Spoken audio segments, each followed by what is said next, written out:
You see that, brother? Look at it, sinking, just like we planned. Jesus, Dylan, her face. I saw her face. Shut up, just shut the hell up. Nobody saw anything. Nobody heard anything. You hear me, Finn? It's just the bayou. And the bayou, it keeps its secrets. That's how the end began. With a secret swallowed by the dark, murky water of Cypress Creek. But to understand the end, you have to go back to the beginning. Back to the sound that was the heartbeat of our little corner of the world. It was the sound of hope. My name is Hope, and for as long as I can remember, my life was the gentle purr of a two-stroke engine on my little pontoon boat, the Water Lily. It wasn't just a boat.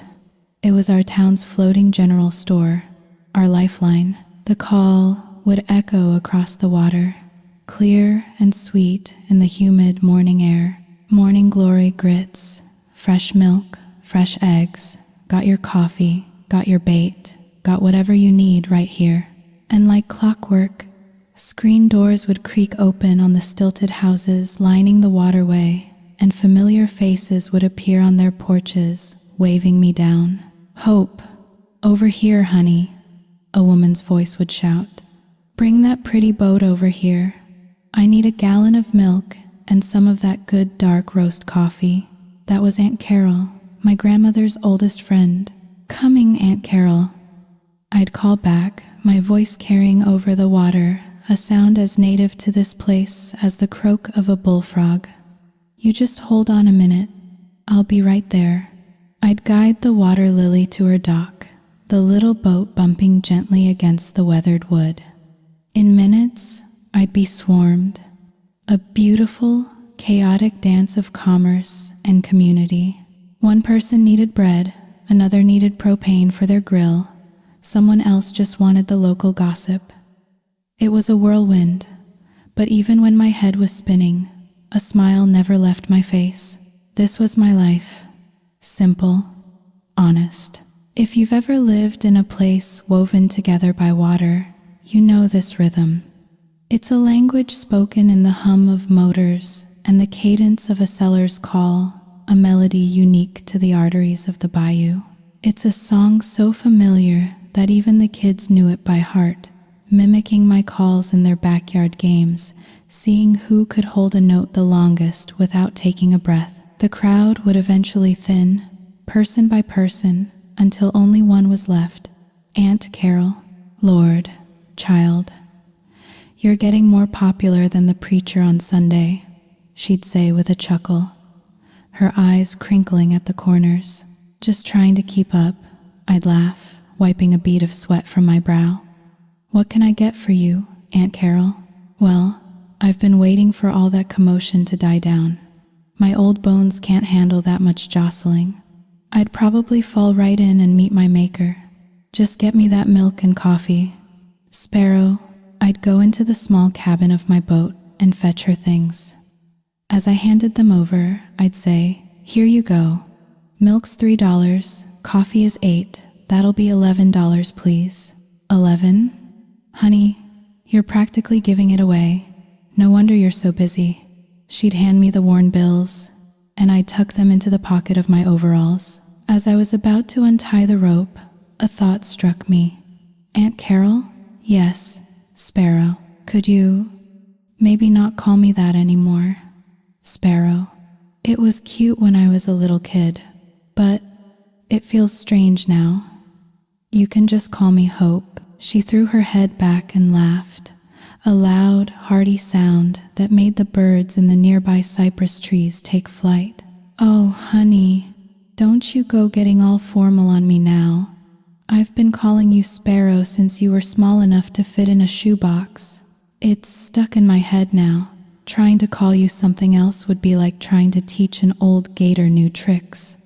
She patted my hand. Now, I'd better get inside and make your uncle his breakfast before he comes out here roaring like a bear. You have a good day, you hear, Sparrow? And with a final, mischievous wink, she was gone, disappearing behind her screen door. I just sat there on the edge of my boat, shaking my head with a small smile. I took a long drink of iced water from my thermos, the cold liquid a blessing in the rising heat. Ah, I sighed, feeling refreshed. I picked up my pole to push off from the dock when another voice called out, "Hey, wait up, wait for me." I turned to see a young man, dressed way too formally for the bayou in pressed slacks and a button-down shirt tucked in neatly, jogging clumsily along the dirt path that ran beside the water. He was clearly not from around here. He waved frantically, so I waited. Can I buy something?" he asked, panting as he reached the edge of the dock. Before he could finish, another man, someone I knew very well, came up behind him and slapped him on the back. "For God's sake, Caleb, the woman has places to be, a business to run. She can't wait all day while you stand there trying to remember how to speak." I had to cover my mouth to stifle a laugh. The second man was Gabriel, Aunt Carol's son. My friend since we were kids. Gabriel turned to me, a wide, apologetic grin on his face. "Sorry, Hope. This one here. He's got a rare medical condition. Sees a pretty girl and his brain just shuts down. Total system failure. You'll have to forgive him." I felt a blush creep up my neck. "It's no trouble at all, Gabriel. I think it's kind of sweet, actually." I looked at the flustered man, Caleb. "So, when did you get back in town, Gabe?" "Just last night. Hey, listen, my mom sent me out. She forgot to get sugar, so she sent me to catch you. This hero here," he said, jerking a thumb at Caleb, "volunteered to come with me. Then he saw you and, well, meltdown." The blush on my face deepened, and a real, genuine laugh escaped my lips. It was a laugh that seemed to catch Caleb completely off guard, his eyes widening as if he'd just heard the most beautiful music in the world. And in that moment, watching him watch me, I felt a strange little flutter in my chest. I shook my head to clear it and went to grab a pre-weighed bag of sugar. "Here you go. 5 pounds, that'll be $4. 4? Sugar prices are up, huh?" "Yeah, getting close to the holidays," I explained. "Everything goes up." "Don't I know it?" Gabriel sighed, handing me the money. "Hey, you free tomorrow? Maybe you could come over for dinner." My heart did another little flip, but I kept my voice steady. "Oh, I can't. I have to take my grandma for her checkup. We won't be back till afternoon." "Ah, okay. Another time then. I'll just have to come down and visit Grandma Rose myself when I get a chance." "You'd better get going. Don't want to be late. Your grandma's probably waiting." "You're right. I'll see you around, Gabe." "You too."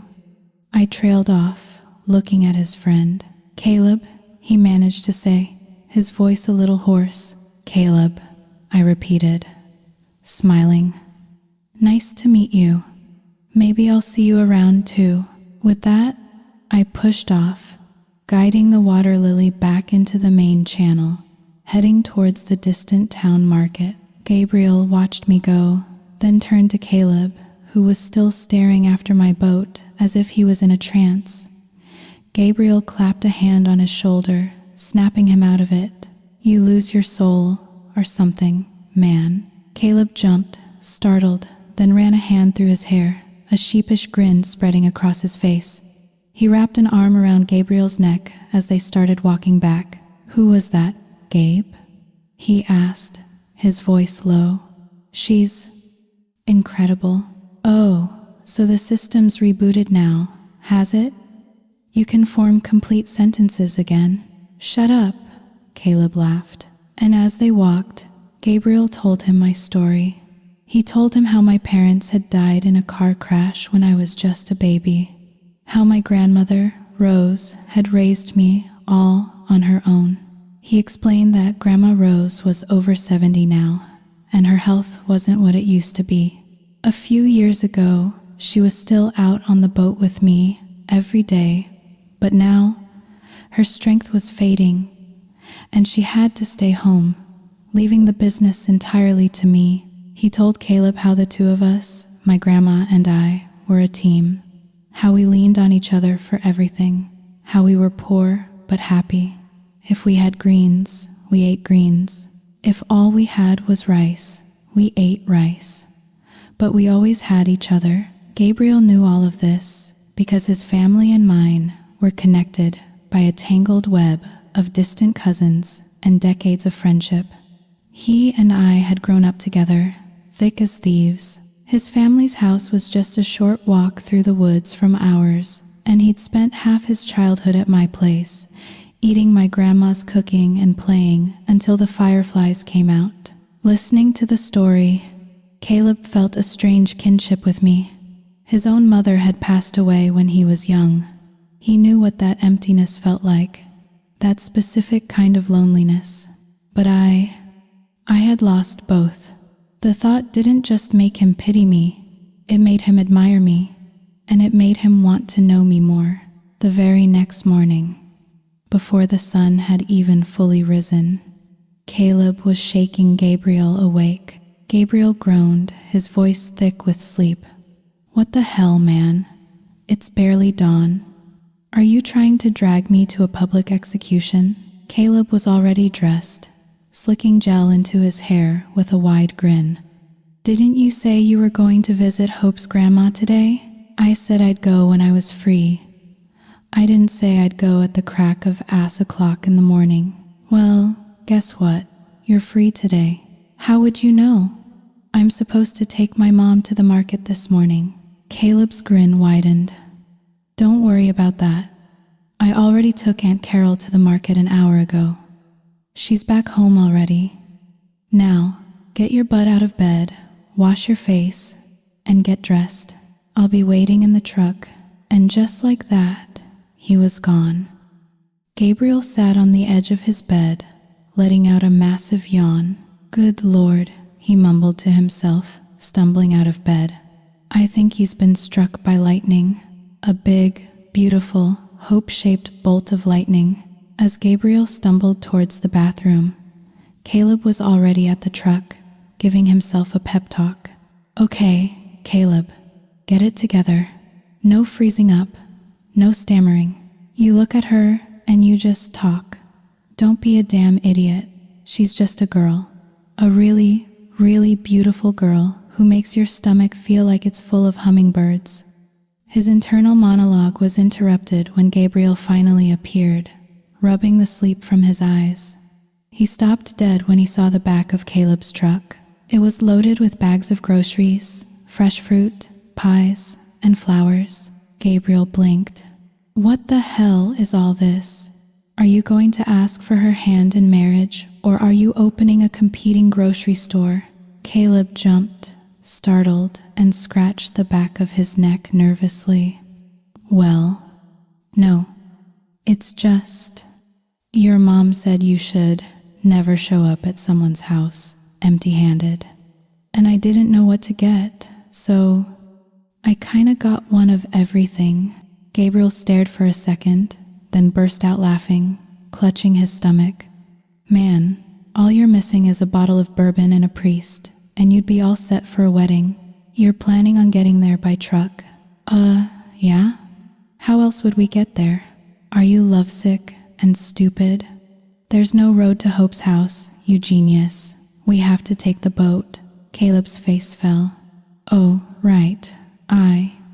I didn't know. Come on, Romeo." Gabriel sighed, still chuckling. "Help me carry all this down to the dock before the sun melts those pies." So there they were, two guys loading an absurd amount of gifts onto a small fishing boat. On the ride over, Caleb couldn't stop asking, "Are we there yet?" Like a little kid, driving Gabriel absolutely insane. Finally, they pulled up to a small, simple, stilt house. It was old, the wood weathered gray by sun and rain, but it was immaculately clean. Flowers bloomed in coffee cans on the porch, and sitting on a wooden chair was an old woman, a gentle figure sifting through a bowl of rice in her lap. Gabriel hopped onto the dock and called out, "Grandma Rose, guess who's here to see you?" The old woman, my grandmother, looked up. Her eyes, clouded with age, squinted as she tried to make out the figures. Her voice was warm, like honey. "Who is that? Who's there?" Just then, I came out from behind the house, where I'd been starting a small fire for our cook stove. Seeing them, with their arms full of bags, a bright smile lit up my face. "Gabe, what are you doing here?" "It's me, Grandma Rose." "It's Gabe," he announced. My grandma's face broke into a joyful grin. "Gabe, my goodness, son, why has it been so long? I've missed you something fierce. Now, Grandma, you know I'm a grown man. You can't be calling me son like I'm still a little boy. It's embarrassing." She cackled. "Oh, is it? Well, I'm an old woman. I've never seen a grown man get embarrassed before. Show me what it looks like." We all laughed. The air was light and happy. Then Caleb stepped forward, placing the gifts on the porch. "Good morning, ma'am," he said respectfully. "My name is Caleb. We brought a few things for you." "And who is this handsome young man?" she asked. Gabriel chimed in. "He's my friend from New Orleans, Grandma." Then he leaned in close to her and whispered something I couldn't hear. A knowing, gentle smile spread across my grandmother's face. "Hope, my dear," she said, her voice carrying a hint of playful conspiracy. "Why don't you put on a little extra rice for dinner tonight? These two boys will be staying." Then she looked at Gabriel. "Now, you help your old grandma inside. I have a few questions for you." "Yes, ma'am," Gabriel said with a mock salute, winking at me and Caleb before helping Grandma Rose to her feet and guiding her into the house. Caleb stood there awkwardly, scratching his head. I walked into the house and came back with a glass of iced tea. "Here," I said, handing it to him. "You can sit down. You didn't have to bring all this stuff, you know. Just coming to visit would have been more than enough." He smiled, a genuine, heart-stopping smile. "It was nothing. Please, just accept it." I couldn't help but giggle, and he looked down, a little embarrassed. He mumbled to himself, so quietly I almost didn't hear it. "There it goes again. System failure. I'm sorry," I said, trying to suppress my laughter. I didn't mean to laugh. No, it's okay," he said, looking up, and when he saw me laughing, a slow smile spread across his own face. It was infectious. Soon, we were both laughing, just looking at each other, two strangers on a porch sharing a moment of pure, unscripted joy. At dinner that evening, all four of us were squeezed around our small wooden table. The atmosphere was warm and filled with chatter.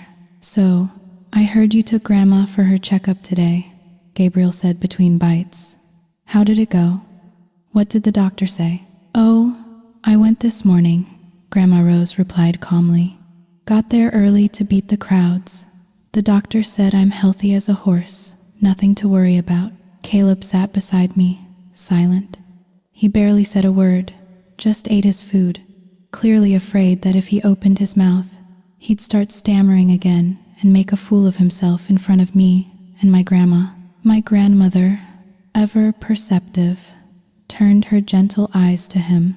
"Caleb, dear, how old are you?" He hesitated, took a deep breath as if preparing for a marathon, and managed to reply, I'm the same age as Gabe, 2 years older than Hope. Do you have any brothers or sisters?" Just me." Gabriel, sitting next to him, nudged him hard. "Dude, what's with the one-word answers? Are you trying to get her to like you, or are you applying for a job at the DMV?" I, Caleb looked at me, then at Gabriel, his throat seeming to lock up. Grandma Rose, who had already been briefed by Gabriel on Caleb's condition, smoothly intervened. Hope, my dear, this fish could use a little spice. Could you go out back and pick a few fresh chilies for your old grandma? Of course, Grandma, I said, getting up and heading out the back door. The moment I was out of sight, Caleb's posture relaxed, as if a great weight had been lifted. The spell was broken. Grandma Rose continued her gentle interrogation. So, just you? The only son? Yes, ma'am, Caleb answered, his voice suddenly clear and steady. Well, that's good. No fighting over the inheritance later on. Caleb looked a bit confused by the comment, but she pressed on. What kind of work do you do, son? Usually, I help my father run our family business. We're in seafood distribution. When we're short-staffed, I also drive one of the delivery trucks. A hard worker. Good. That's very good. She nodded, a thoughtful expression on her face. And is there anyone special in your life right now? He hesitated for just a second. No, ma'am, not yet, but I think I've just met someone. He trailed off as I walked back in with the chilies, and just like that, the stammer was back, his words getting caught in his throat. My grandma just smiled, a deep, knowing smile. She understood. She didn't ask him any more questions. Instead, she said warmly, "Well, whenever you two have some free time, you come back and visit. This old house may be small, but the door is always open for you." Both Gabriel and Caleb nodded enthusiastically. In that small, humble room, surrounded by the warmth of our little family, Caleb felt something he hadn't felt in a long time. It felt like a homecoming, and he knew, with a certainty that settled deep in his bones, that the girl sitting across from him was the reason why. After dinner, Gabriel and Caleb said their goodbyes, promising to visit again soon. As their boat disappeared into the twilight, my grandma turned to me, her eyes twinkling. "So," she said, her voice full of mischief, "what do you think of that Caleb boy?" I could feel the heat rise in my cheeks. "He seems nice, Grandma. Sweet. Just sweet?" "Oh, that boy is absolutely smitten with you, my dear." "Grandma, stop," I said, laughing shyly. "I've only met him twice. How could he be smitten?" "I met your grandfather once. One look, and boom, married. We didn't have all this dating and getting to know you nonsense you kids have these days, and we were happy right up until the day he died. So don't you tell me it can't happen that fast. That was then, Grandma. This is now. It's different." "Oh, stop it. I'm going to bed," she said, turning to walk inside. But as she did, she called over her shoulder, her voice loud enough for me to hear clearly. "And for the record, I approve of that one. He's a good one." I stood there on the porch, twisting the hem of my shirt in my hands, a silly, giddy smile spreading across my face as I remembered the warmth in Caleb's eyes, the way his clumsy nervousness was so incredibly endearing. I felt a song bubble up inside me, an old folk tune, and I hummed it softly to myself as I went to draw water from the well, my heart feeling lighter than it had in a very long time. On the boat ride back, Caleb couldn't contain his curiosity any longer. "Okay, what did you and her grandma talk about when you went inside?" he asked Gabriel. Gabriel just grinned. "Why are you so nosy all of a sudden?" "That was a private conversation between an old woman and her long-lost favorite honorary grandson." "Come on, man, tell me." Gabriel just laughed, turning his face away to hide his smile. The truth was, he'd told Grandma Rose everything. He told her how Caleb was a good man, how he came from a good family, and most importantly, how he had fallen head over heels for her granddaughter. Grandma Rose had listened intently and said she would watch him closely to see if he was truly worthy of her precious hope. Gabriel decided to keep that part a secret. He wanted things to unfold naturally. He knew Caleb. He knew his friend's honest, kind heart would win anyone over, given the chance. And so, it began. From that day on, Caleb became a regular visitor, always using the excuse that he was there to see Grandma Rose. With each visit, the timid sparks between us grew into a warm, steady flame. The more we talked, the less he stammered, his confidence growing alongside his feelings for me. Grandma Rose watched it all unfold with a quiet, satisfied heart. She could see that her granddaughter had found a good man, someone she could lean on. Gabriel was busy with his job in New Orleans, so his visits were less frequent. But Caleb, who had graduated with a degree in business and now worked for his father, had a more flexible schedule. He quickly became so comfortable that he no longer needed Gabriel as a buffer. He'd just show up on his own, a welcome and expected presence in our quiet lives. One afternoon, Caleb arrived to find Grandma Rose sitting on the porch, scribbling something intently on a piece of paper, her reading glasses perched on the end of her nose.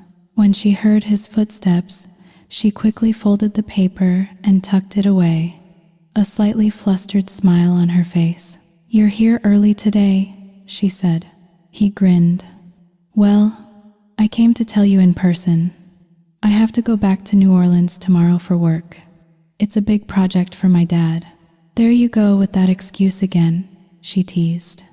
"You say that every time you leave and every time you come back. You think an old woman like me can't see right through you young folks and your silly little games. Find a better excuse, son." "No, this time it's for real, Grandma," he said, his tone becoming more serious. "I'll be gone for 2 weeks." Her playful expression softened.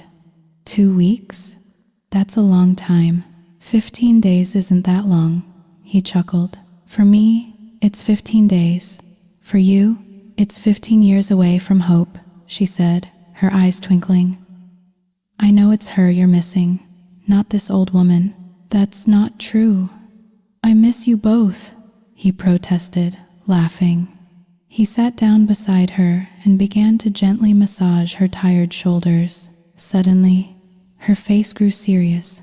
"Caleb," he stopped. "Yes, Grandma.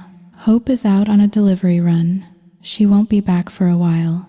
There's something I need to discuss with you, man to man." He sat down on the stool in front of her, his expression mirroring her gravity. "What is it? You seem so serious." "This is a serious matter, son. This is about my granddaughter's entire life." Caleb's heart began to beat a little faster. "Hope is of age to be married now," she began, her voice low and steady. "And I am her only family, but my health is failing. One day I'm fine, the next I'm in pain. My last wish, my greatest desire in this world, is to see her happily married, to see her safe." She looked him directly in the eye. "I know you two love each other. I see it every day. But you're a man, Caleb. You have to be the strong one.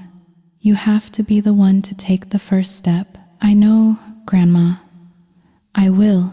I promise I will ask her. Soon."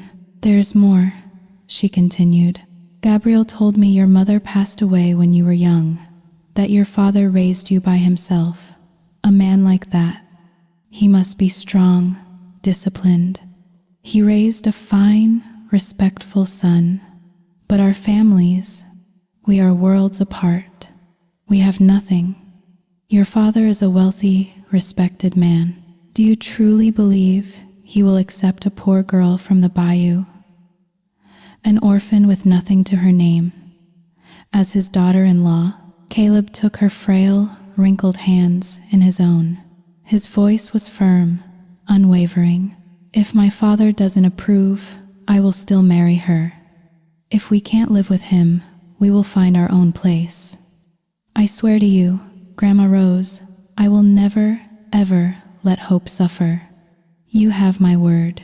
A single tear rolled down her cheek. Good. That is good. With that promise, even if I were to die tomorrow, I could rest in peace. Don't say that, Grandma, he said softly. Don't talk like that. Hope would be devastated to hear you. As if on cue, my voice called out from the dock. Grandma, I'm back. I climbed onto the porch, my cheeks flushed from the sun. Seeing Caleb, a shy smile touched my lips. Oh, Caleb, when did you get here? Just a little while ago. You're back late today. It was a good day. Sold out of almost everything, I said cheerfully, holding up a bag. Look, Grandma, I got some fresh pork chops and eggs. I'll go cook them up for dinner for all of us. I bustled inside, full of energy. Grandma Rose and Caleb watched me go. Then he turned back to her. When I go back this time, he said, his voice low and determined, I'm going to tell my father. And then, I'm coming back here with a ring to properly ask for Hope's hand in marriage. My grandmother's face lit up, and she nodded eagerly. Good. You let me know as soon as you can. For some reason, I've had this heavy feeling in my heart these past few days. I can't eat, I can't sleep. I don't know if it's a bad omen, but it's made me feel so uneasy. What Caleb didn't know, what I didn't know, was the true reason for her urgency. The month before, when I took her for that checkup, she had felt a strange, dry thirst in her throat while we were waiting. She sent me off to buy a bottle of water. While I was gone, a nurse called her name. The doctor was ready with her results. Not wanting to miss the appointment, she went in alone. The doctor, a kind man with sad eyes, invited her to sit. You're Rose, correct? Yes, that's me.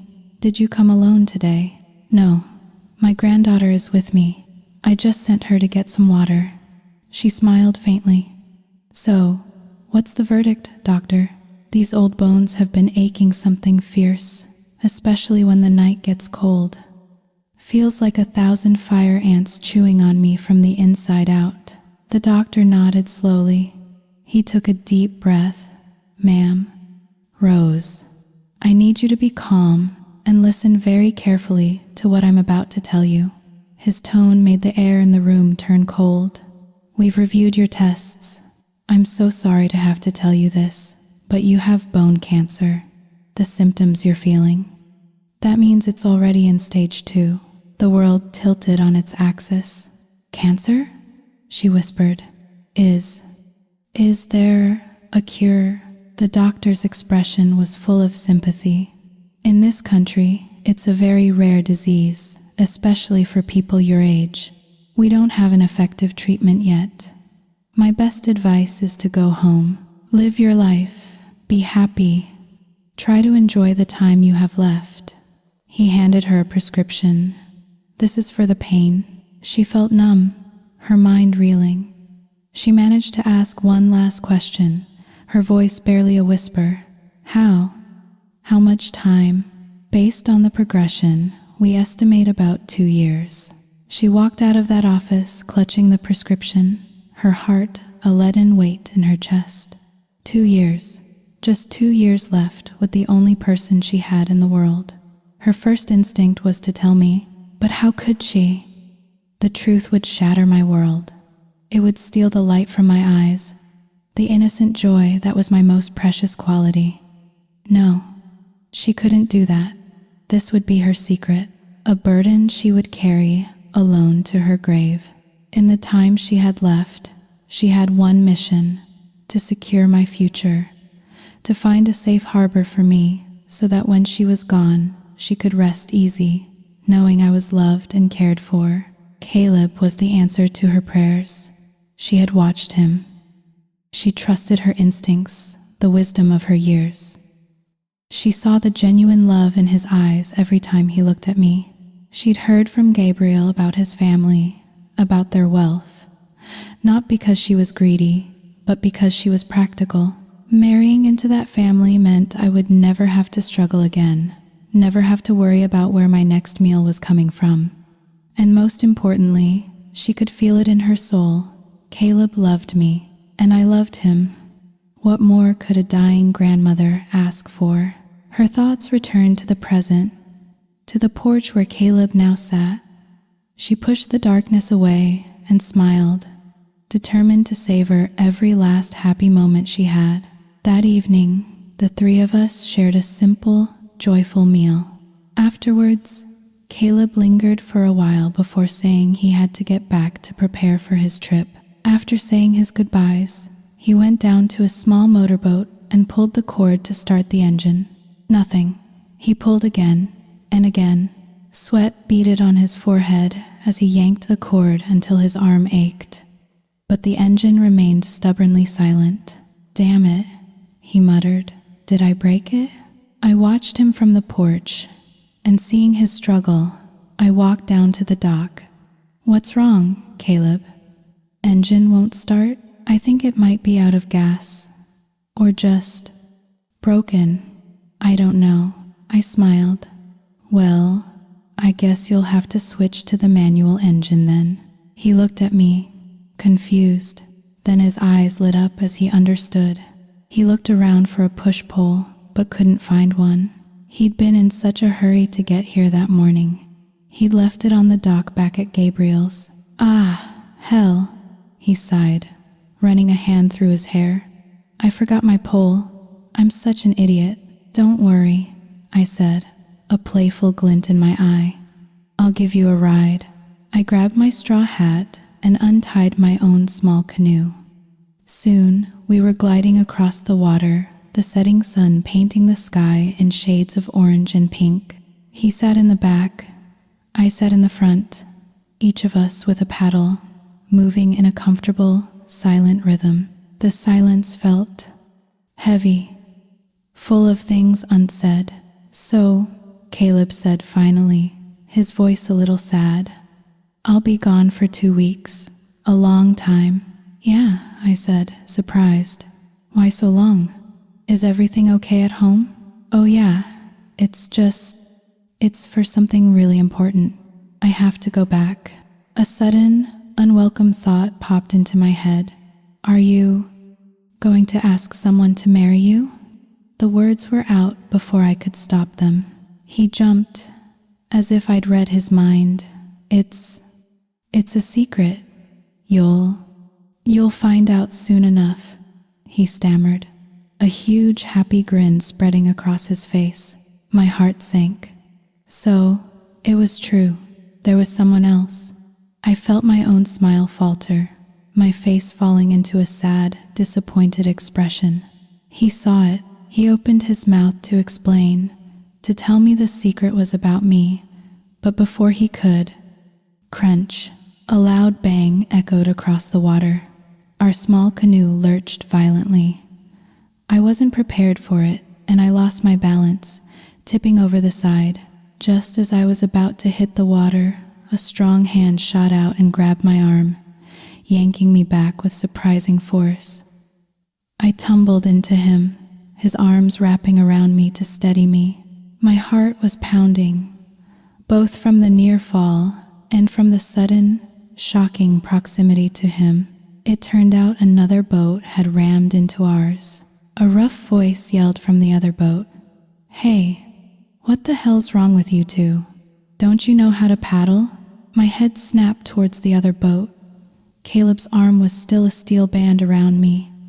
2 men were in the other canoe, rough-looking guys I recognized with a sinking feeling. "You two think you own the whole damn bayou," the bigger one snarled.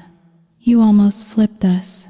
Caleb, his voice dangerously calm, helped me sit up straight before turning to face them. He didn't let go of my arm. "We were on the right. You're supposed to yield," he said, his tone even. "You steered right into us. I knew these two. Everyone did.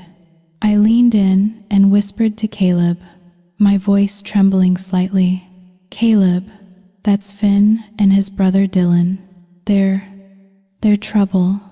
Just let it go. Finn, the big one, seemed to puff out his chest. What's that, little girl?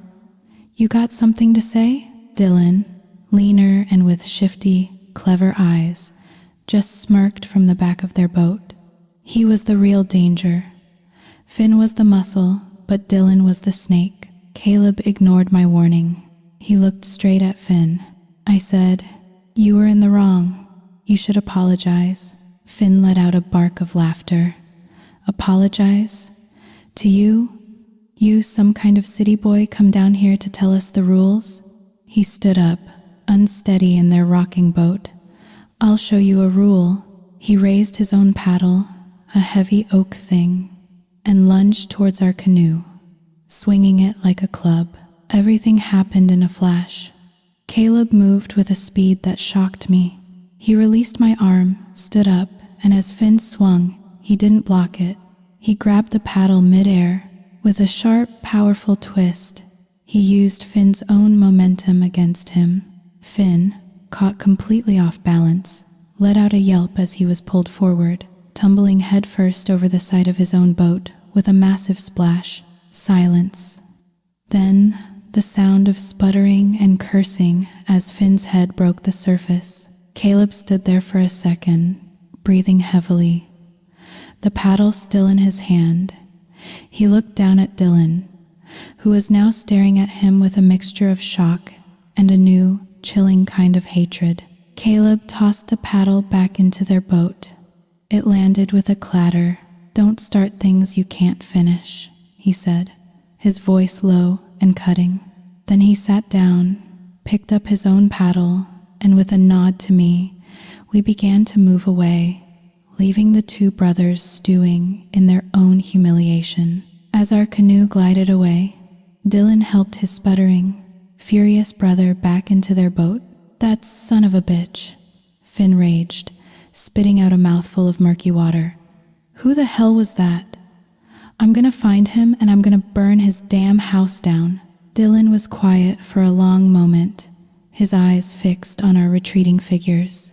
A slow, cruel smile spread across his face. "He's not from around here, brother," he said softly, his voice full of venom. "But the girl is. I see her on that little store boat all the time. She's always at the market." He leaned in close to his brother's ear, his voice dropping to a conspiratorial whisper. "Don't worry. A gentleman doesn't take a loss lying down. I have an idea. A way to make that city boy regret the day he ever set foot in our water." Dylan's eyes gleamed with a vicious light. He continued to whisper, laying out a plan so vile, so depraved, that even Finn's brutish face flickered with a moment of hesitation. But only a moment. Humiliation was a powerful poison, and revenge was the only antidote they knew. They didn't know it then, but in that moment, floating in the murky water, they had just sealed a fate far more terrible than a simple dunking in the bayou. They had set in motion a tragedy that would ripple out and destroy lives, including their own. By the time Caleb dropped me off at Gabriel's dock, my shock had turned into a strange mix of fear and giddy amazement. I couldn't stop replaying the scene in my mind. "I can't believe you did that," I said, still a little breathless, as he helped me onto the dock. "He's twice your size." Caleb just shrugged, a small smile playing on his lips. He was all talk. He walked me to the path leading back towards the road. "You be careful going home." "Okay, I will." "And Hope?" He stopped, turning to face me fully. "That surprise I mentioned. When I come back, it's going to be something special. I promise." "What is it?" I asked, my curiosity piqued despite the lingering ache in my heart from his earlier words. He just grinned, that mysterious, charming grin. "It's a secret. Can't tell you yet." And with a final wave, He turned and walked towards his truck, leaving me standing there with 1,000 conflicting emotions swirling inside me. The drive back to New Orleans was long, but Caleb barely noticed the miles passing. His mind was racing, his heart pounding with a nervous excitement. He was going to do it. He was going to ask his father for his blessing to marry me. He pictured my face, my smile, my laugh, and he knew with a certainty that filled his entire being that this was the most important thing he would ever do. He pulled up to his house late that night. It wasn't a mansion, but it was a large, solid brick house that spoke of generations of hard work and success. The Warren Seafood Company was one of the biggest distributors on the Gulf Coast. Caleb walked in the door, and the first thing he saw was his father, John Warren, sitting in his armchair in the living room, a glass of amber liquid in his hand. The only light came from a single lamp, casting long shadows across the room. John Warren was a man carved from granite. He'd raised Caleb alone after his wife died, and he'd done it with a strict, unyielding code of discipline, responsibility, hard work, no excuses. It had made Caleb into a good man, but it had also placed a wall of respectful fear between them. The employees at the company revered Mr. Warren for his fairness. He paid everyone, including his own son, a salary, and docked their pay for unexcused absences, just the same. But Caleb knew the man behind the desk was even more formidable. "You're home late?" his father said, his voice a low rumble. He didn't look up from his glass. "Yes, sir. Just got in," Caleb said, dropping his bag by the door. "You're still up." "I couldn't sleep peacefully until my son was back under my roof." The words sounded caring, but the tone was an accusation. "I gave you a job to do in Lafayette. Did you finish it?" "Yes, sir. I had the team handle the final delivery this afternoon." Mr. Warren took a slow sip of his drink. He placed the glass down on the table with a soft click. He tapped his fingers on the arm of his chair, a rhythmic, unnerving sound in the quiet room. "Tell me the truth, Caleb," he said, his voice suddenly sharp. "Where have you been for the past month? You've been disappearing every chance you get." Caleb stiffened. I told you. I was visiting Gabriel. His mom hasn't been well." "Gabriel's mom?" "Yes, sir." Bam. His father slammed his hand down on the wooden side table. The sound cracked through the silence like a gunshot. He stood up, his face a mask of cold fury, and pointed a finger directly at Caleb. "Don't you dare lie to me in my own house. Gabriel was here yesterday, asking me if I knew where you were.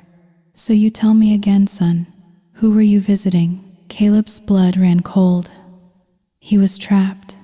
His hands started to tremble. Since he was a child, his father's anger was the one thing in the world that could undo him. I was, he stammered. What is it with you? Speak up like a man. Don't stand there mumbling and shuffling your feet like some scared little girl. It's disgraceful." Something inside, Caleb snapped. The frustration, the fear, the pressure, it all boiled over.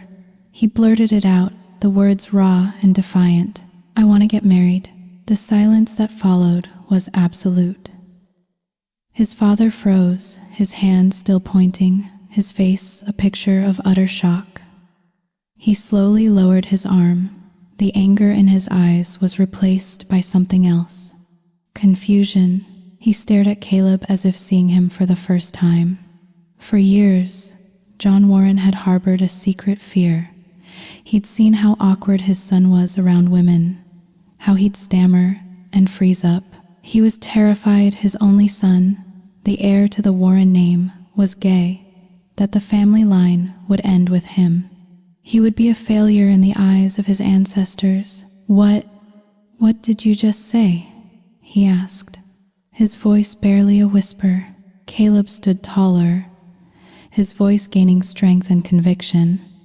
"I said, I want to get married, so you'd better start preparing yourself.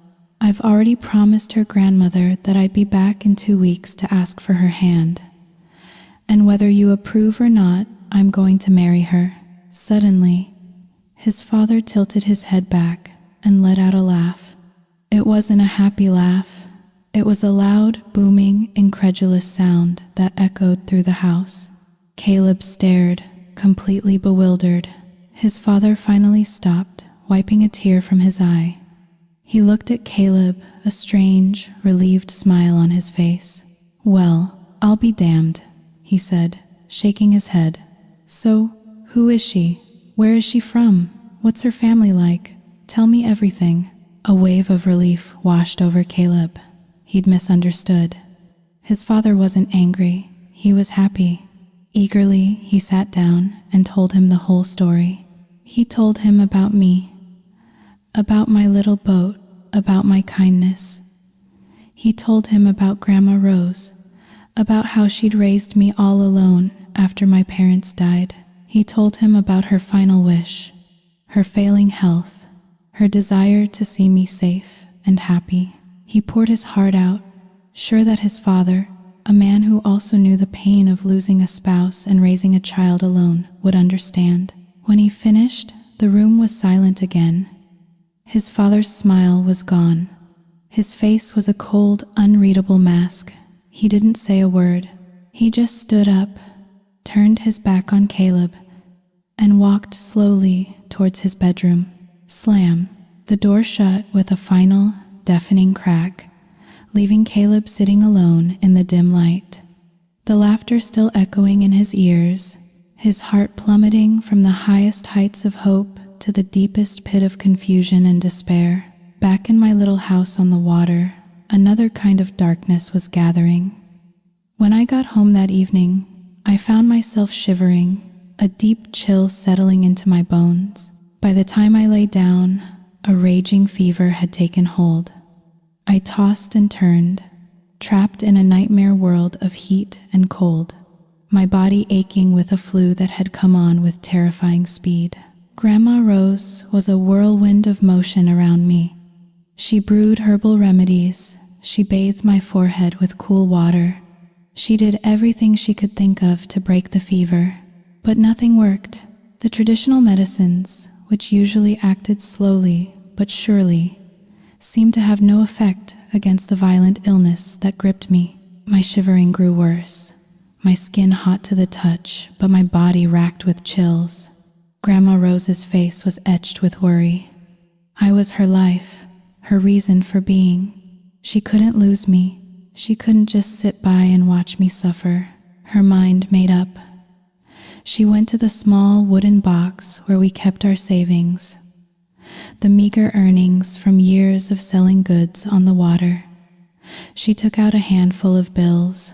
She was so consumed by panic that she didn't notice my shivering had subsided slightly, that I had finally fallen into a deep, exhausted sleep.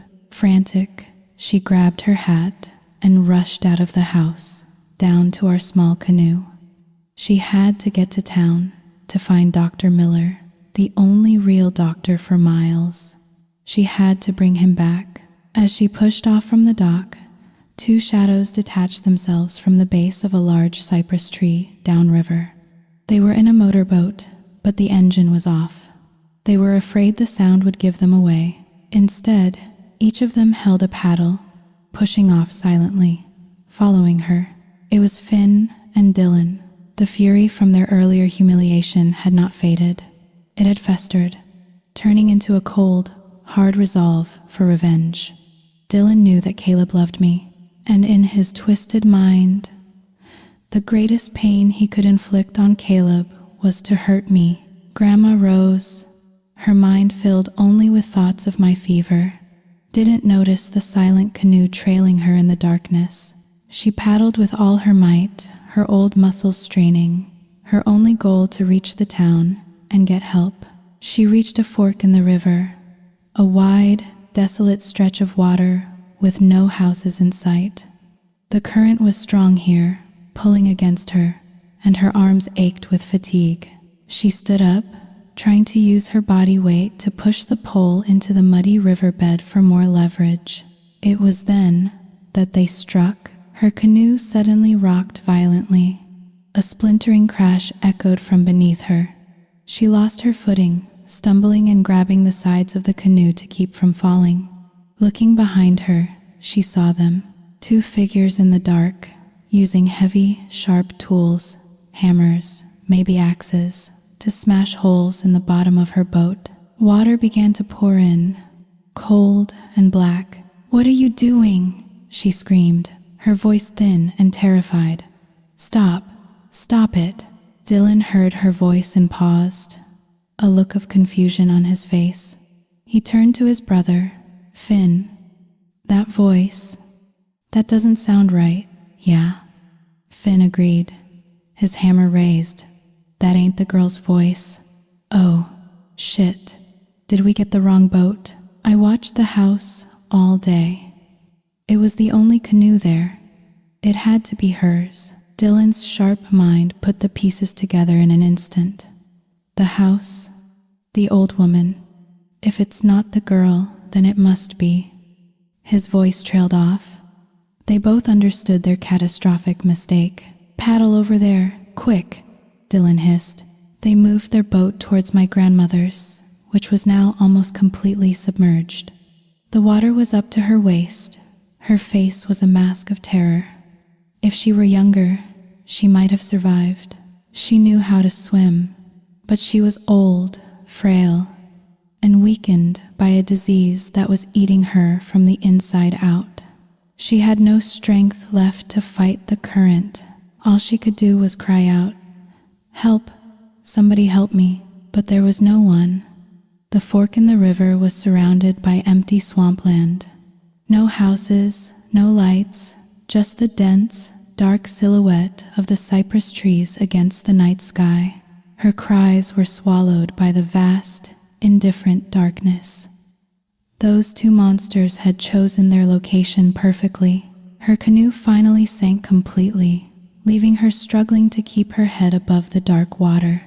Their boat pulled up beside her.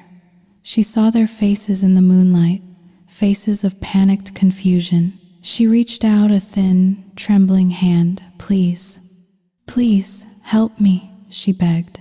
"My granddaughter. She's sick at home. She needs me." Finn and Dylan stared at each other, horrified. "Shit, man, what do we do?" Finn whispered frantically. "We gotta pull her out, right?" Dylan's face hardened. His mind was racing, calculating the odds, the consequences. "Are you crazy? Pull her out so she can go straight to the sheriff and tell them what we did? So we're just gonna watch her drown?" Dylan was trapped. Save her and go to jail for assault, maybe attempted murder. Let her die, and they were murderers. But if no one knew, if there were no witnesses, he made his choice in a split second. A cold, pragmatic decision born of pure self-preservation. Me first. Always me first. "There's no other way, brother," he said, his voice chillingly calm. "If she lives, we're done for. They'll say we tried to kill her. We'll spend the rest of our lives in prison." Grandma Rose's strength was failing. Her body felt heavy, the cold water seeping into her bones. She made one last, desperate effort. Her fingers found the edge of their boat, and she clung to it, pulling her head up for one more gasp of air. Her voice was a ragged whisper. "Please, I beg you, I won't tell anyone. I promise." She never got to finish her sentence. Dylan lifted his paddle. He brought it down, hard, on her head, and then again and again. The sound was a sickening thud against her skull. Her eyes went wide with shock and pain. Her grip on the boat loosened, and then she slipped beneath the black water and was gone. The only sign she had ever been there was a faint, dark cloud spreading in the water under the moonlight. "What did you do?" Finn screamed, his voice a horrified whisper. Jesus Christ, Dylan, you killed her. You killed an old woman. Dylan was breathing heavily, his knuckles white on the handle of the paddle. He turned on his brother, his eyes wild. What did you want me to do? He snarled. It's done now. The only way we stay safe is if she can never talk again. Ever. But if someone finds out, murder, that's the death penalty, Dylan. A crazed, triumphant grin spread across Dylan's face. How is anyone going to find out? It's just you and me. I don't talk. You don't talk. Who's gonna know? Finn stared at the blood on the paddle. He slowly, numbly, dipped it into the water, washing his grandmother's life away. They sat there in the dark, two brothers bound by a terrible, bloody secret, before finally turning their boat and heading for home, as if nothing had ever happened.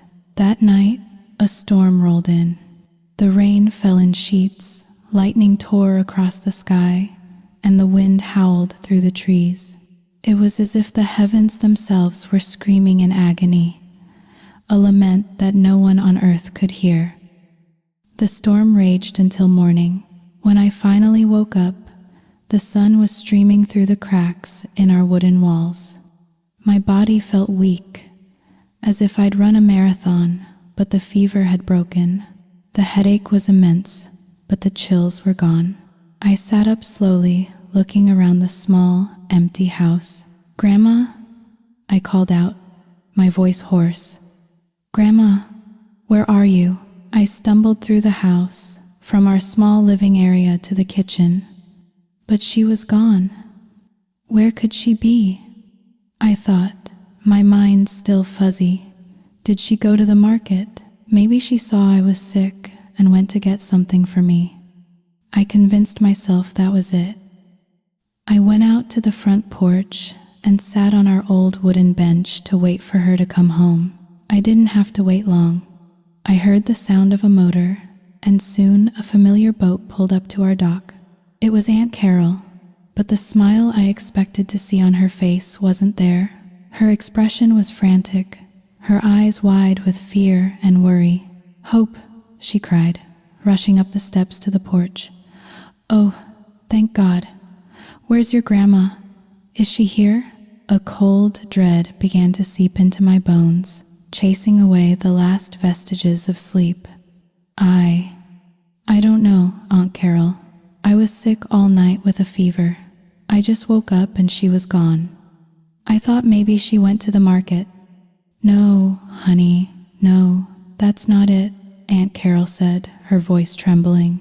The panic in her eyes intensified. "Something's happened. Something terrible." What are you talking about?" I asked, my own voice starting to shake. "What's happened?" She took my hands. They were cold and trembling. "This morning, I was down by the water, waiting for you to pass by on your route, and some folks came up from the fork in the river. They said there was a canoe, flipped over, washed up on the bank." My heart stopped. "They said it was smashed up, full of holes, like it had been attacked. They asked me to take a look, see if I recognized it." Her voice cracked, and a tear rolled down her weathered cheek. "Oh, Hope, honey, I knew it was yours right away, your grandma. She painted that little bluebird on the side herself. It was her canoe." The world began to spin. "No," I whispered. "No, it can't be. There are men out there now, diving, searching the water. The sheriff's department is there. They're saying the owner is missing." She squeezed my hands tighter, her face a mask of grief. "That's why I came here. As fast as I could.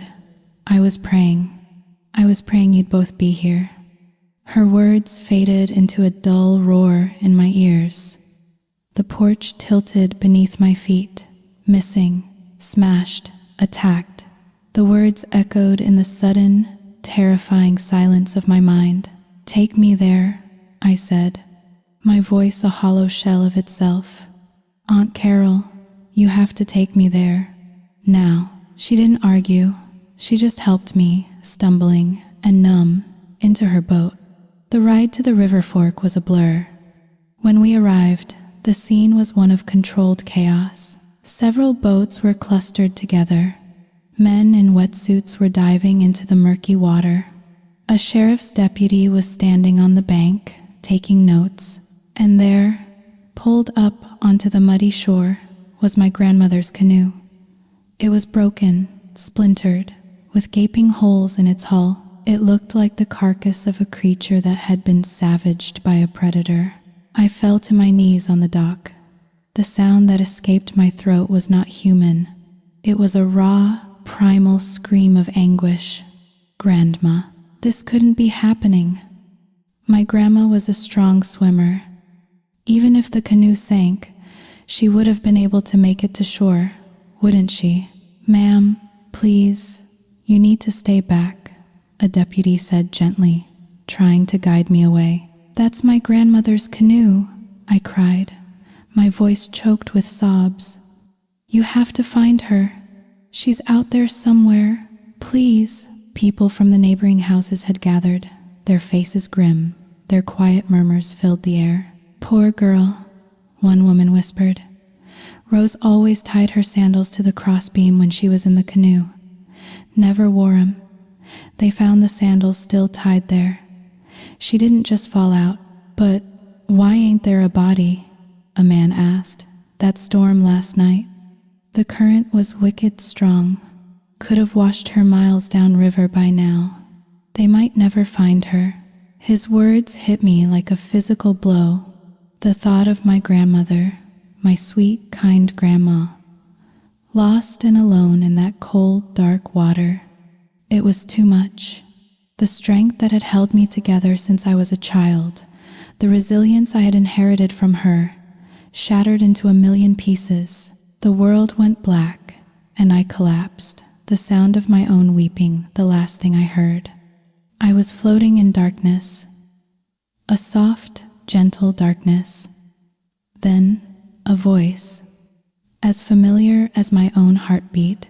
Hope, I'm back, my dear. My eyes opened. I was sitting on our porch, huddled in a blanket, my knees drawn up to my chest, and she was there, my grandmother, standing in front of me, bathed in a soft, ethereal light. But she wasn't standing on the porch. Her feet were hovering an inch or two above the weathered floorboards. Grandma, I whispered, my heart caught between terror and overwhelming joy. You're okay. I scrambled to my feet, my blanket falling to the ground. But your feet, why aren't you touching the ground? What's happening? Her smile was sad, but full of love.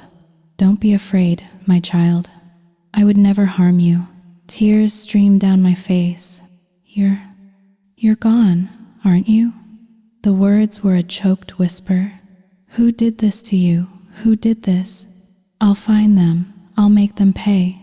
I rushed forward to hug her, but my arms passed through her as if she were made of mist. A sob tore from my chest. She didn't answer my question. Instead, she reached out a translucent hand and gently stroked my hair.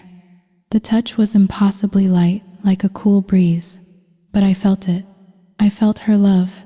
Listen to me, Hope, she said, her voice soft but urgent.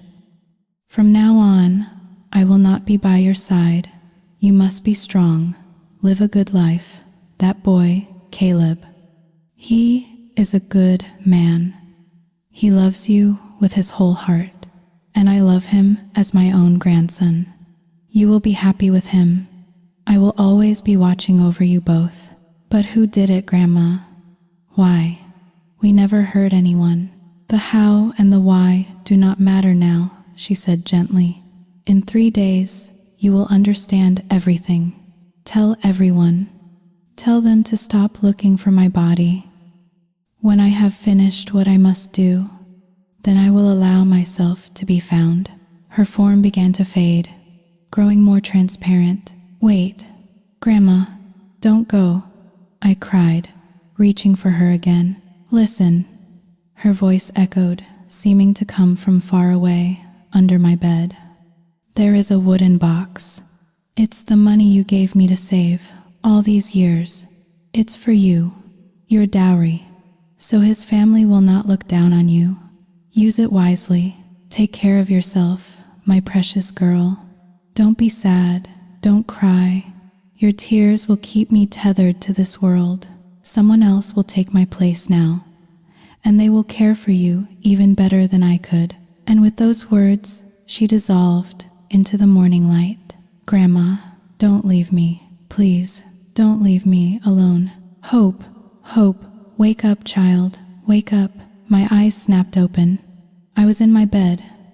Aunt Carol was sitting beside me, her hand on my shoulder, her face etched with concern. "You were having a nightmare," she said softly. "You were screaming in your sleep. It was a dream, just a dream, but it felt so real." The tears started again, hot and silent. "Aunt Carol," I whispered, my voice thick with grief. "She came back. Grandma came back. She was here." "Oh, honey, you were dreaming about her?" she asked, her voice full of sympathy. "What did she say to you?" I told her everything. Every word, the warning, the wooden box, the promise of an answer in 3 days. As I spoke, Aunt Carol's eyes grew wider and wider. When I finished, she was pale. "Oh, my Lord," she whispered, a shiver running through her. "That wasn't just a dream, Hope. She came to you. She really came to you." A sudden thought, a desperate, impossible hope seized me. I threw off the covers and scrambled out of bed, rushing to my grandmother's small, simple bedroom. Aunt Carol followed close behind. I dropped to my knees and peered into the darkness under the old iron bed frame. My hands searched the dusty floorboards, and then my fingers brushed against cool, smooth wood. I pulled it out, a small, handcrafted wooden box, my grandmother's treasure box, she always called it. With trembling hands, I lifted the lid. I gasped. Inside, nestled on a bed of old velvet, were stacks of money, neatly bundled bills, far more than I ever could have imagined. Enough to build a new house, to buy a small piece of land. I stared at it, speechless. Aunt Carol peered over my shoulder, her own breath catching in her throat. She wasn't shocked by the money. She was shocked by the proof. The dream was real. My grandmother had truly visited me from beyond the grave. And her words, her warnings, were real too. Even though her body was still missing, we both knew, in that moment, with a certainty that was as cold and hard as the coins in that box, that my grandmother was gone from this world. But her spirit was still here, and she was not at peace. Aunt Carol helped me back to bed, her practical nature taking over. "You rest now, child. You need your strength.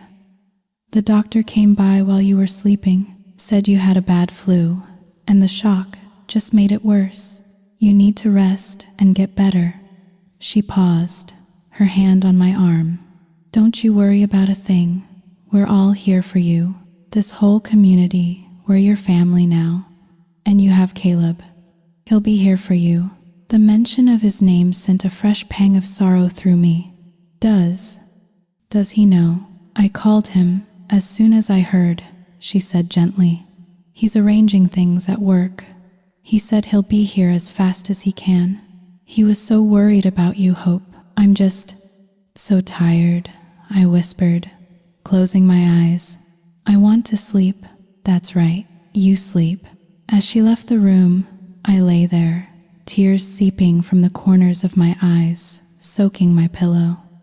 This community was kind. They were my family. But why? Why had this happened? Who could have hated us so much? I racked my brain, trying to think of anyone we had ever wronged, and the only name that came to mind, a dark and unwelcome thought, was Finn and Dylan, but surely they wouldn't kill someone over a stupid argument on the river, would they? Meanwhile, in a house not far away, Finn and Dylan woke up to the sound of their mother's loud, gossipy voice. She had just returned from the market, full of the morning's news, and they found her canoe just smashed to bits. Can you believe it? The old woman is missing, presumed drowned. The whole town is in an uproar. Her words trailed off as she entered the room where her sons were sitting. They both went rigid, their faces pale. The news had spread faster than they could have imagined. Dylan saw the terror in his brother's eyes and shot him a warning glare. He leaned over, whispering harshly, "What are you scared of? We covered our tracks. There's no evidence. Relax, relax." Finn whispered back, his voice shaking. "I can't get the image out of my head, Dylan. The way you hit her. The blood. It makes my skin crawl." "Shut your mouth," Dylan hissed, clamping a hand over Finn's lips. "Do you want someone to hear you? Do you want us to hang? Keep your goddamn mouth shut." He pulled his hand away and stormed off towards the bathroom. As he passed a mirror, he glanced at his reflection and froze. His wrist was bare. The heavy 1-ounce gold bracelet he always wore, the one he'd borrowed from a friend in New Orleans to show off, was gone. A wave of pure panic washed over him. He burst into Finn's room. "It's gone," he said, his voice a frantic whisper. "My bracelet. It's gone." Finn, who was lying on his bed, staring at the ceiling, jumped. "What's gone? What are you talking about?" "The gold bracelet. The one that's worth over $2,000. It was on my wrist last night. It must have fallen off." Finn's eyes widened in horror. "You don't think, when you were hitting her, maybe it flew off then?" "It must have." "Shit, we have to go back. We have to find it. Tonight." "No way," Finn said, shaking his head. "I'm not going back there. That place gives me the creeps." "You have to. You're the one who can swim, not me." Finn's face soured. It was the old, familiar story. Ever since they were kids, their mother had favored Dylan. Dylan, the smart one, the one who was supposed to make something of himself. He got to finish high school while Finn was pulled out in the 9th grade to work on the shrimp boats. Dylan got sent to the city to work a good job with an uncle, while Finn was stuck here, breaking his back for pocket change. Dylan got everything, and Dylan never learned to swim because he was always too busy studying. "Why didn't you ever learn?" Finn grumbled, turning his face to the wall. "Mom never let me. I was supposed to be studying, remember? Getting an education so I could support the family. Not like you, who had all the free time in the world." He saw the bitter look on his brother's face and softened his tone. "Look, help me with this, just this one thing, and when I go back to the city, I'll talk to Mom. I'll convince her to let you come with me. Get you a job there. A real job. What do you say?" Finn's head snapped around, his eyes lighting up with a desperate hope. "Really? You'd do that?" "I swear," Dylan said, his expression sincere. "Just help me find that bracelet. Whatever you want, it's yours." The deal was struck. Finn, blinded by the promise of a new life, a life away from this dead-end town and his mother's constant disappointment, agreed. He had no idea he was agreeing to walk straight into his own grave. That night, around 10 o'clock, when the search parties had gone home and the bayou was once again cloaked in silence and darkness, Finn slipped out of the house. He wore black clothes, melting into the shadows. He untied their small canoe and paddled silently back to the place where my grandmother's life had ended. He tied his canoe to a low-hanging branch and slipped into the cold, black water. He dove again and again, his hands searching the silty riverbed in the darkness. After half an hour of fruitless searching, he came up for air, sputtering with frustration. "Son of a bitch," he cursed into the night. "It's like looking for a goddamn needle in a haystack." Suddenly, a voice spoke from the darkness behind him, a calm, quiet voice that made the hair on his arms stand on end. "Are you looking for this, young man?" He spun around in the water, floating just above the surface. Her form shimmering in the moonlight was an old woman. In her outstretched hand, she held a gleaming gold bracelet. Yeah, that's it," he said, relief washing over him. "How did you find it?" Then he looked closer at her face, and the relief turned to ice-cold terror. It was her, the old woman from the night before, but her face, it was pale, waterlogged, and streaked with blood that flowed from a gruesome wound on her head. A ghastly, unnatural smile spread across her lips. Her voice was no longer human. It was a cold, echoing whisper that seemed to come from the water itself. "Your brother dropped this last night. I'm returning it to you. Here, take it." The bloody apparition began to glide towards him across the water. No, stay away from me," he screamed, scrambling to get back into his canoe. But he couldn't. Something had grabbed his leg. An icy, impossibly strong hand was clamped around his ankle, holding him in place. He kicked and struggled, but the grip only tightened, the cold seeping through his skin, into his very bones. Her laughter echoed across the water, a high, thin, terrifying sound. "Where are you going? Stay and play with me. I've been waiting for you and your brother to come back." "It wasn't me," he sobbed, his bravado gone, replaced by pure, childlike terror. "It was Dylan. He was the one who wanted to hurt your granddaughter. He just wanted to scare her, make her boyfriend sorry. We didn't mean to kill anyone. He's the one who killed you, not me. Go after him. Please, let me go." "Let you go?" her voice hissed, the temperature of the water seeming to drop several degrees. "You begged for mercy, and I gave you none. Why should I show you any? Do you know what you and your brother tried to steal from my granddaughter? Her innocence, her soul. You planned to defile her, and for that, there is no forgiveness. I swear I'll never touch her. I'll never go near her again." The spirit threw back her head and laughed, a sound of pure madness. "Your promises are worthless. Your soul is black. You cannot be trusted." Her hand shot out, no longer translucent, but solid and cold as death, and closed around his throat. He gagged, his eyes bulging, his hands clawing at the unyielding grip. He made a few choking, gurgling sounds, and then his body went limp. She let him go.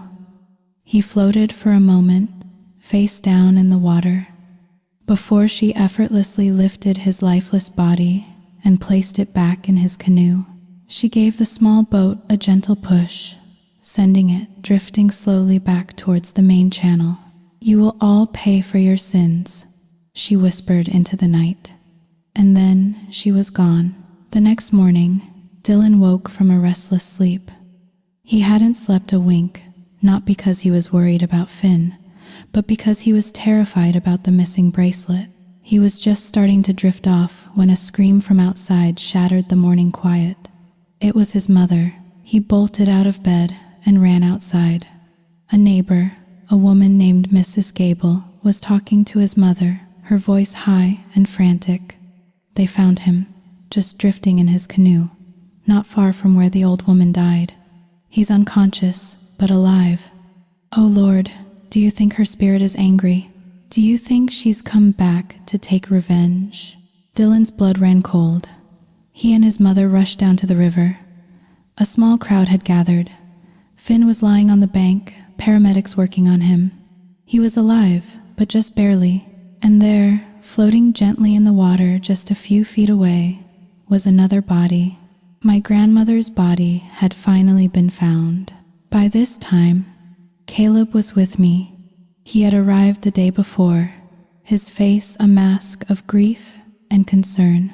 He hadn't left my side, bringing and food I couldn't eat, talking to me in a low, soothing voice, just being there. He had told his father he was taking a leave of absence, and his father, surprisingly, had agreed without a fight. Caleb was holding a bowl of soup, trying to coax me to eat. Just a little hope, please. You need your strength to get through this. My eyes were swollen from crying, my heart a hollow ache in my chest. I can't, then you won't have the strength to cry anymore, he said, his attempt at a joke so gentle it almost made me smile. I nodded numbly and let him feed me a few spoonfuls. I was thinking about my grandmother's dream, her promise. 3 days. Today was the 3rd day. Just then, Aunt Carol and Gabriel burst into the house, their faces flushed. Hope, they found her, Aunt Carol said, breathless. They found your grandmother's body. Down at the river fork. You need to come now. I didn't say a word. I just stood up, my eyes meeting Caleb's. He understood. He took my hand and we ran to his boat, the engine roaring to life and carrying us towards the truth. When we arrived, the scene was grim. The sheriff was there, along with a coroner. They had cordoned off the area. My grandmother's body, wrapped in a sheet, lay on the riverbank. The coroner's initial assessment was clear. She had died from blunt force trauma to the head and subsequent drowning.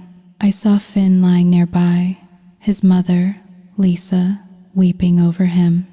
And then I saw Dylan, standing off to the side, his face pale and sweating. Just as the sheriff was about to wrap things up, Finn's mother let out a joyful cry. He's awake.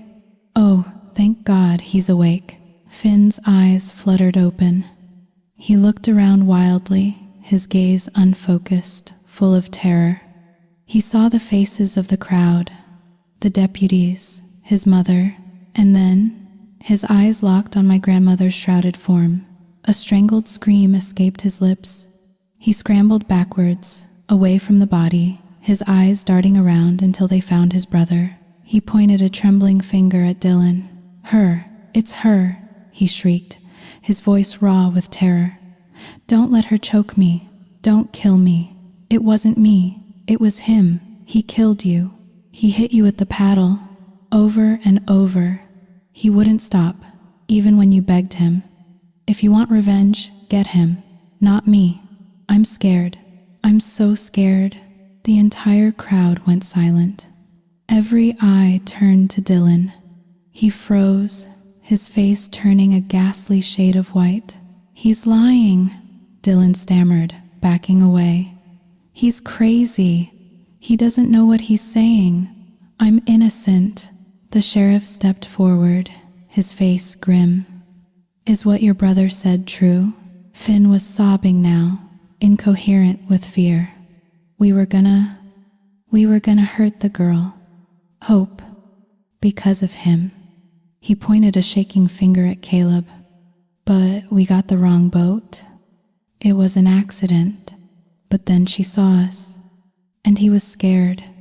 He said she couldn't talk. So he killed her. Lisa, their mother, rushed forward. Please, officer, don't listen to him. He's delirious. He's in shock. My Dylan is a good boy. He would never. The sheriff held up a hand, silencing her. Ma'am, we have to investigate all claims. Right now, I need both of your sons to come with me to the station for questioning. He motioned to his deputies. Take them in. As the deputies moved towards them, Dylan saw his chance. He bolted, trying to run into the woods. He didn't get 5 feet. Where do you think you're going? A cold voice whispered, a voice only he could hear. My grandmother's spirit materialized in front of him, blocking his path. Her face was a terrifying visage of righteous fury. You can't escape me, she hissed. You can run to the ends of the earth, but I will find you, and I will drag you back to face justice. And if the law of man is not enough, I will snap your neck with my own 2 hands and gladly carry that sin into the afterlife. Dylan screamed and fell backwards, scrambling away from the apparition no one else could see. The deputies tackled him easily, cuffing his hands behind his back as he stared into the empty space in front of him, his mind completely broken. At the station, it all came apart. They found my grandmother's fingerprints on the side of the brothers' canoe, and in the mud where she died, they found it. A single, heavy, 1-ounce gold bracelet. Lisa confirmed it was the one her son Dylan never took off. The evidence was overwhelming. Dylan, faced with a lifetime in prison, confessed to everything. The plan, the mistake, the murder. The court sentenced him to 20 years for manslaughter. It wasn't enough. It would never be enough. But watching their family crumble was a different kind of justice. Dylan was in prison, and Finn was sent to a psychiatric hospital. He never recovered. He spent his days babbling about an old woman choking him in the dark, a hollowed-out shell of a man. My grandmother's funeral was crowded. The whole community came to pay their respects. Even Lisa, the boy's mother, was there. She knelt before my grandmother's coffin, her body racked with sobs, apologizing over and over for the monsters she had raised. We had my grandmother cremated and placed her ashes in an urn at the local church so she could be at peace, listening to the hymns she loved so much. That night, she came to me one last time in a dream. She was wearing a beautiful black dress, her hair done perfectly. She looked peaceful, happy. Standing beside her were 3 other figures I recognized from old photographs. My grandfather, my mother, and my father. They were all smiling at me. Her voice filled my dream, warm and full of love. Remember what I told you, my dear. Live a good life. Caleb is a good man. I will always be watching over you. Every year, I will return to share a meal with my family. I woke up with tears on my cheeks, but for the first time, they were not tears of sorrow. They were tears of peace. I also found the piece of paper she had hidden that day on the porch. It was her test results. Bone cancer. Stage 2. I finally understood. She would have been gone soon anyway. Her last years filled with unimaginable pain. In a strange, terrible way, her murderers had spared her that suffering. 2 years later, Caleb and I were married. It was a beautiful celebration, full of love and laughter, blessed by our friends and family. My father-in-law, John, had come to accept me. He saw the happiness I brought his son, and that was all that mattered. He gave us his blessing and turned over the day-to-day operations of the business to Caleb, content to spend his days fishing and enjoying his retirement. As we celebrated, I looked over at an empty table we had set at the reception, and I knew with all my heart that the 4 most important people in my life were sitting there, smiling and raising a glass to our happiness. Life moved on. We were happy. Caleb loved me more than I ever thought possible, and the men who had caused so much pain, they paid their price. Dylan, true to his arrogant nature, couldn't adapt to prison life. He was beaten severely in a fight over food and spent 10 years as a shell of his former self before dying of lung cancer, never seeing the outside world again. An evil life will always have an evil end. Retribution may be slow, but it is always certain. And Finn? After a few years, the hospital released him back to his mother's care. But he was no longer a man. He was a child, his mind broken, spending his days playing with toys, lost in a world where the monsters couldn't reach him. Sometimes, people would see him and feel a flicker of pity, a sad reminder of a lesson learned too late. The universe is watching. Do good, and you will receive good. Do evil, and evil will find you, no matter how far you run. In the end, you are the one who pays the highest price. My grandmother had her justice, and I had my life.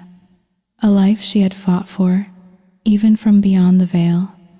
A life that Caleb and I built together, brick by brick, moment by moment. Our days were filled with the simple, profound joy of shared mornings and quiet evenings. Our love was a garden, tended with care, and it bloomed, vibrant and strong, in the warm Louisiana sun. John Warren, a man I had once feared, became a true father to me. He doted on our children, his grandchildren, spoiling them with a gentle affection he had never allowed himself to show his own son. In them, he saw the continuation of his family line. A legacy of love he had once feared was lost forever. Our house was filled with laughter, with the patter of small feet, a symphony of happiness that drowned out the echoes of the past. But the past is never truly gone, is it? It lives on, a ghost that walks beside us, a reminder of the paths we took and the ones we avoided. What became of that darkness, you ask? The darkness that tried to swallow my world whole? Well, life in prison is a crucible. It either forges a man anew, or it breaks him completely. Dylan, with his arrogance and his cruel heart, was never going to be forged. He saw himself as better than the others, and for that he was broken. In a brutal fight over a piece of bread, he was beaten so badly he was never the same. He lived out his days in the prison infirmary, a hollowed-out man haunted by ghosts only he could see. 10 years after he was sentenced, lung cancer took what little was left of him. He died alone, his last breath a rattling whisper in a cold, sterile room. He never tasted freedom again. Some might say it was a cruel fate. I say it was balance. An evil life will almost always have an evil end. Retribution may be slow, but it is always, always certain. And Finn, poor, broken Finn. After a few years in the psychiatric hospital, they determined he was no longer a danger to anyone, least of all himself. They released him back into his mother's care. But the man who came home was not the man who had left. His mind was shattered, lost in a fog of permanent childhood. He spent his days in their small, quiet house, playing with old toys, his eyes vacant, his laughter empty. Sometimes, when I would take my children into town, we would pass their house. I would see him in the yard, chasing a butterfly or talking to himself, and my heart would ache with a strange, complicated pity. He wasn't a monster anymore. He was just a lesson, a living, breathing reminder of how quickly a life can be undone. A sad testament to the truth that when you set out to destroy someone else, the person you hurt the most is often yourself. Have you ever stopped to think about that? About the ripples we create with every choice we make? A moment of anger, a flash of pride, a single, selfish decision made in the heat of the moment. It seems so small, so insignificant, but it spreads. It travels through the water, through the lives of others, growing and changing until it becomes a tidal wave, powerful enough to wash away everything you ever knew. There is a saying in the old country, "The sky is watching." It means that nothing goes unseen. Every act of kindness, every quiet betrayal, every secret whispered in the dark, it is all recorded. There is a balance to the universe, a cosmic scale, and it will, eventually, find its equilibrium. You can try to run from the consequences of your actions. You can try to hide from the ghosts of your past, but they will find you. Whether it's in a prison cell, in a fractured mind, or in the quiet, lonely hours of the night when all your defenses are down. My grandmother knew that. She knew that justice wasn't just about punishment. It was about restoration. It was about ensuring that the good in the world, the love, the hope, that it would always, in the end, shine brighter than the dark. So, live a good life. Be kind. Forgive when you can, and fight when you must, because the sky is always watching, and in the end, we all reap what we have sown.